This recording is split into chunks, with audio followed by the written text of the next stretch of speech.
Hi hello ನಮಸ್ಕಾರ ಕರ್ನಾಟಕ. ಎಲ್ಲರೂ ಹೇಗಿದ್ದೀರಾ? ಎಲ್ಲರೂ ಚೆನ್ನಾಗಿದ್ದೀರಾ ಅಂತ ಅಂದ್ಕೊಂಡಿದ್ದೀನಿ. ನಾನು ನಿಮ್ಮ ನಾಗರಾಜ್ ಹುಲಿಹಳ್ಳಿ.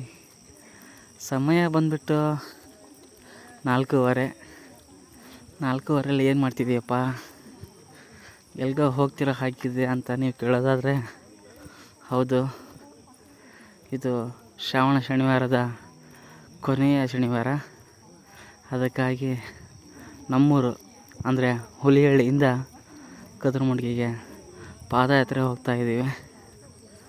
ನೋಡ್ಬೋದು ಮುಂದ್ಗಡೆ ತುಂಬ ಜನ ಆಲ್ರೆಡಿ ಹೋಗ್ತಾ ಇದ್ದಾರೆ. ಸಮಯ ಇವಾಗಿನ 4:15. ತುಂಬ ಜನ ಬರ್ತಾನೆ ಇರ್ತಾರೆ. ಪ್ರತಿ ವರ್ಷವೂ ಶ್ರಾವಣ ಶನಿವಾರದಂದು ಪಾದಯಾತ್ರೆ ಮಾಡ್ತಾಯಿದ್ದೆ. ಇಷ್ಟು ಬೇಗ ಪಾದಯಾತ್ರೆ ಮಾಡ್ತಾನೆ ಇರಲಿಲ್ಲ. ನೋಡ್ಬೋದು ಎಷ್ಟು ಕತ್ತಲಾಗಿದೆ ಅಂತಂದೇಳಿ. ರೋಡು ಸಹ ಕಾಣ್ತಾ ಇರಲಿಲ್ಲ.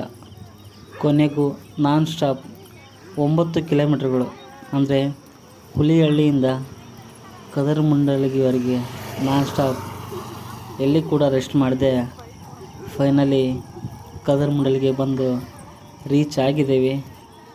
ಕದರಮುಂಡಲಗಿಗೆ ಬಂದ ಕೂಡಲೇ ನಮಗೆ ಕಾಣ ಸಿಗೋದೆ ತಿರುಪತಿ ತಿಮ್ಮಪ್ಪನ ದೇವಸ್ಥಾನ. ಮೊದಲು ತಿಮ್ಮಪ್ಪನ ದರ್ಶನ ಮಾಡಿ ನಂತರ ಆಂಜನೇಯ ಸ್ವಾಮಿಯ ದರ್ಶನಕ್ಕೆ ಹೋಗ್ತಾ ಇದ್ದೀವಿ. ನೋಡ್ಬೋದು ಎಷ್ಟೊಂದು ವಾಹನಗಳು ನಿಂತಿದ್ದಾವೆ, ಎಷ್ಟೊಂದು ಜನ ಬಂದಿದ್ದಾರೆ ಅಂತಂದೇಳಿ. ಮುಂದೆ ಇನ್ನೂ ಇದೆ, ಬನ್ನಿ ತೋರಿಸ್ತಾ ಹೋಗ್ತೀನಿ ನಿಮಗೆ. ಶ್ರಾವಣ ಶನಿವಾರದ ಕೊನೆಯ ವಾರ ಆಗಿರೋದ್ರಿಂದ ಜನ ತುಂಬಾ ಬಂದಿದ್ದಾರೆ. ತುಂಬ ರಶ್ ಕೂಡ ಇರುತ್ತೆ. ನೋಡ್ಬೋದು ಮುಂದೆ ಆಂಜನೇಯ ಸ್ವಾಮಿಯ ಗೋಪುರ.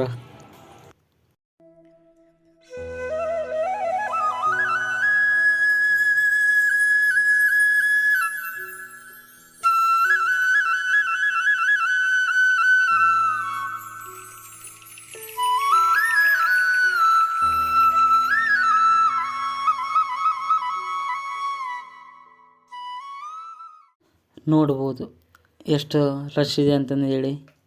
ಜನ ಕ್ಯೂ ಹಚ್ಚಿ ಆಂಜನೇಯ ಸ್ವಾಮಿಯ ದರ್ಶನ ಪಡಿತಾ ಇದ್ದಾರೆ. ಇದೇ ನೋಡಿ ವರ್ಷಕ್ಕೊಮ್ಮೆ ನಡೆಯುವ ತೆಪ್ಪೋತ್ಸವದ ಹೊಂಡ.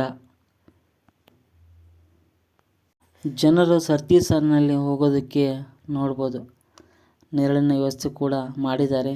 ಹಾಗೆ ಕಟ್ಟಡದ ನಿರ್ಮಾಣ ಕೂಡ ಮುಂದುವರಿತಾನೇ ಇದೆ. ನೋಡಿ ಎಷ್ಟೊಂದು ಜನ ಇನ್ನೂ ಬರ್ತಾನೆ ಇದ್ದಾರೆ ಅಂಥೇಳಿ. ಶ್ರಾವಣದ ಪ್ರತಿ ಶನಿವಾರನೂ ಭಕ್ತರು ಪ್ರಸಾದವನ್ನು ಹಂಚುತ್ತಾನೇ ಇರ್ತಾರೆ. ತುಂಬ ಜನ ಪ್ರಸಾದವನ್ನು ವಿತರಣೆ ಮಾಡ್ತಾರೆ.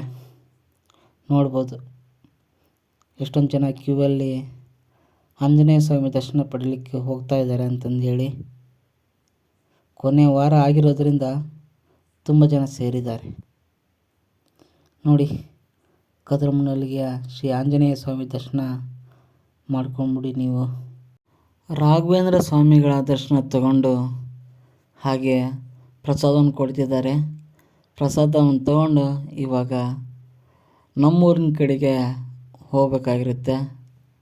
ಬೈಕ್ ತೊಗೊಂಡು ಬಂದಿಲ್ಲ, ಪಾದಯಾತ್ರೆ ಮಾಡ್ಕೊಂಡು ಬಂದಿರೋದ್ರಿಂದ ಬನ್ನಿ ಆಟೋ ಅಥವಾ ಬಸ್ ಹಿಡ್ಕೊಂಡು ನಮ್ಮೂರ ಕಡೆ ಹೋಗಬೇಕಾಗಿರುತ್ತೆ. ನೋಡ್ಬೋದು ಎಷ್ಟೊಂದು ಜನ ಬರ್ತಾ ಇದ್ದಾರೆ ಅಂಥೇಳಿ. ಇದಾಗಿತ್ತು ಶ್ರಾವಣ ಶನಿವಾರದ ಆಂಜನೇಯ ಸ್ವಾಮಿಯ ದೇವಸ್ಥಾನಕ್ಕೆ ನಮ್ಮ ಪಾದಯಾತ್ರೆ. ಮತ್ತೆ ಮುಂದಿನ ವಿಡಿಯೋದಲ್ಲಿ ಸಿಗ್ತೀನಿ ಅಂತ ಹೇಳ್ತಾ ನಾನು ನಿಮ್ಮ ನಾಗರಾಜ್ ಹುಲಿಹಳ್ಳಿ.